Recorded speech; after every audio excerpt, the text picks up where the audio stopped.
Well, we're here at Resourcing Tomorrow with David Christensen, the MD and CEO of Renascor Resources. Nice to meet you. Good to meet you. Yeah, so you've flown in. How are things? Yeah, things are good. The market's been a bit tough in the battery mineral space, probably for the better part of the last 2 years, but there are some strong signs that things are changing, and it's a lot of excitement because of it. Good. Well, give us the elevator pitch if you can. So we're a Australian minerals and development company. We discovered what's grown into one of the world's largest graphite deposits in our home state of South Australia. And our plan is to produce not just a mine graphite product, but to take advantage of our location in a low sovereign risk modern industrial jurisdiction and do the first stage refining and then deliver that material to the lithium-ion battery anode sector. So as a mining project, we have the potential to be about one of the lowest graphite producers globally, but by refining it into this purified form, we can be the lowest cost producer outside of China. Really? You think you can be the lowest cost producer outside of China? Because that's quite a big statement, because the Chinese have done all right in this space. Yeah, well, not only done all right, domination is they've locked it up monopoly. as well. Yeah, they really have a monopoly. They do all of the commercial refining of graphite for lithium-ion batteries, in particular purified spherical graphite. Yeah. So we have a couple advantages because of our deposit itself. So we should have one of the low-cost, amongst the lowest-cost graphite mining operations once we get started.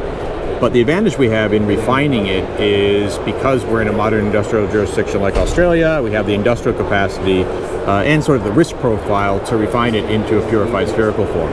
Okay. And then that goes directly to customers. So the advantage is there's probably a half dozen mines around the world or developments around the world that can produce the mine graphite at a low cost.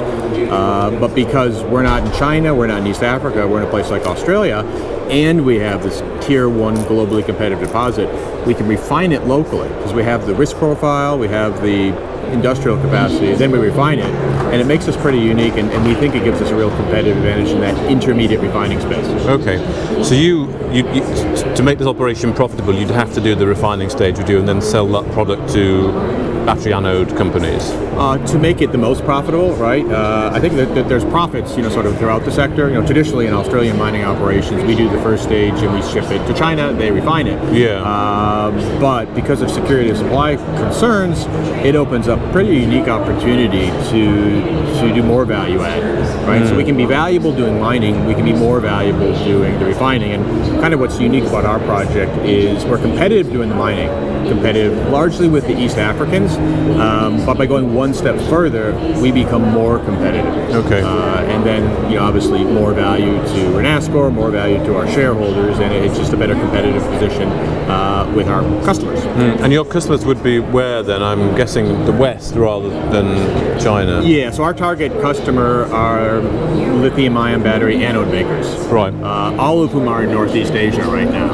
So Chinese dominate the market. You have one big Korean company, two big Japanese companies, and it's a very centralized market. So in 2024, 6 companies provided nearly all of the anode materials, the negative part of lithium-ion battery, to Western cell makers. And the market's been repressed over the last couple of years, largely because of Chinese oversupply pushing down prices. But what's happening now is because of the need to have more secure supply channels, we're seeing public policy put in place to change it, but the big players aren't waiting for public policy, they're expanding. So the company POSCO in South Korea, Mitsubishi Chemical in Japan, and even the Chinese are expanding offshore. And the common denominator of all these companies is they need graphite, they need refined graphite in spherical form from somewhere outside of China, and that's our target market. Okay. So in terms of the deposit and the graphite that you have, then what sort of graphite are we talking about here? Are we talking fines, we're talking flakes, and what's the sort of purity you're looking at? Yeah, so we have traditional crystalline flake graphite. We'll purify that to 95% in the flotation plant. Yeah. And then our secondary process purifies it to plus 99.95%. Okay. And then that meets the battery grade specifications. Okay, yeah, absolutely. Okay. And then in terms of the development of the deposit itself, then what stage are you at? Yeah, we're development ready. We have all of our material permits in place, both for the upstream mining operation as well as the intermediate refining operation. We've completed our feasibility studies. We have Aboriginal land use agreements in place. We purchased the land.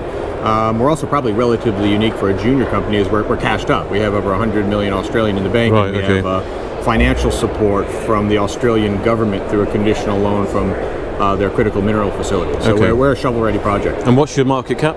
About 220 million Australian. Right, okay. So you're development ready, so you've done all the studies, you've got your resource, you've got your feasibility study, so you know the economics and you know it works. Can you just give us some of the highlights from that? Yeah, so I guess the highlights, once we get started, we'll be producing about 150,000 tons of graphite. That'll equate to it could be as much as 100,000 tons of purified spherical product. So on an NPV basis, that gets us to about $1.5 billion Australian at full scale from our 2023 study. The overall challenge we have in the sector right now is price. We did that feasibility study back in 2023 on 2023 prices. The market's been depressed since then. So we need something to happen for price to make our final investment decision. And this is what's sort of pushing not just the graphite sector, but a lot of the battery mineral projects. We've seen price decline over the last 2 years. But again, we're seeing some of the early changes, and probably the most significant change we have now is POSCO, one of the only non-Chinese anode companies, recently entered into a large-scale contract with a U.S. automaker, which is a real sign that these guys are expanding and needing product from companies like ours. So, and you also have an idea, presumably, on the sort of the capex required and the ongoing opex. So on the operations side, it all works. From the feasibility study, it all works and it's so profitable. What do you need to get it going? Yeah, we need the signals from the market at this stage. That's the only thing we need. Yeah. So funding it wouldn't be a problem, you don't think? Debt financing is not a problem because we have a conditional loan agreement in place. Right. What we need are signs from the market that they can support our ex-China developments. We don't want to compete with the Chinese on prices in refining. We're happy to compete on prices in the graphite mining, but we can't on refining. So instead, what we need to do is we need to have strategic cooperation, really offtake agreements with anode makers that can underwrite our kind of production. So is that what you're, so there's a couple of things here. Are you, I don't want to say just waiting for the market, but there is that kind of element that I'm picking up here. Or are you sort of looking now at offtake agreements and sort of advancing that stage? Yeah, we're doing both concurrently. So what we're doing on the technical side is we see a major advantage of our project right now is the mining operation, because that's a low-cost operation. It's outside of China. What we're doing on the downstream side is we've developed a purification that we think is more environmentally friendly than what the Chinese do, because they use hydrofluoric acid. It's also more economical because hydrofluoric acid in a Western environment is more expensive because of the environmental compliance costs. We've done all the studies to support that. We've done lab work to support that. Now we're building a large-scale demonstration facility in Australia, which is a big project for us. Like a pilot plant or more? Yeah, well, it's a pilot demo plant, so a large-scale plant.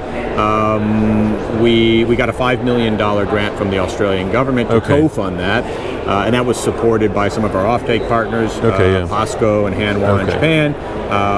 We're currently building this, and this is a big operation. And the reason to do this is to demonstrate that we have an advantage not only on the mining side, but on the purification side. We can deliver the product that needs to go to the anode sector, and we can be, again, I made sort of bold claims, we have the potential to be the lowest cost producer of this product outside of China. The reason to build this demonstration plant is to put it all together in a continuous cycle with large scale equipment and demonstrate that, sort of climbing the technical readiness level curve. And then that's the cue to our potential offtake partners that we're the most viable and the fastest option to get this material to market. So you'll be able to show the potential offtake partners, what the economics look like effectively, and prove you can deliver with this pilot plant. Yeah, absolutely. So I mean, getting to the battery grade isn't really a technical challenge in the lab by putting enough chemicals, and anybody can sort of do that if they have a crystalline structured graphite. The challenge is doing that at a relatively low cost. The reason to build the demonstration plant is so we can get certainty on capital costs and certainty on operational aspects like reagent usage, and then that'll inform us. So really, it's not a technical challenge so much as an engineering challenge. Okay. And that sort of final investment decision then, I mean, do you have, what are you going to be working on over the next year to sort of perhaps take you to that point?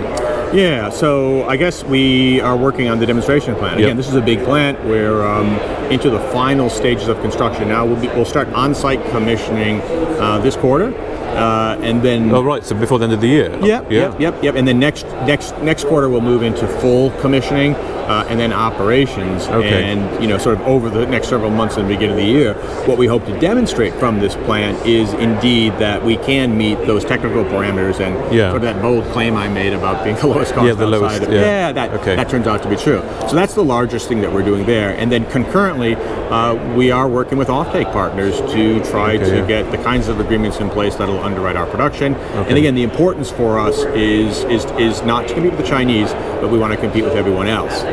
So concurrently, we expect to be working with the offtake partners. And the backdrop to all this is what's happening in the graphite market. I've heard a few people say that graphite is the next rare earth, in that the Chinese have such a strong hold on the market. We can expect some policy initiatives that can change things quickly. And I think there's a lot to that. And then that opens up new markets for us outside of China. And again, if we're the most ready customer to meet that, then we can work with the anode companies to try to deliver that and deliver it as quickly as possible. So, over the next several months, if you sort of plan out 12 months, we'd expect to be working concurrently on the demo plant. We'd expect to be working concurrently with our offtake partners. We're also still true to our junior roots as a mining company, and having a big bank balance has allowed us to be relatively active on the exploration side.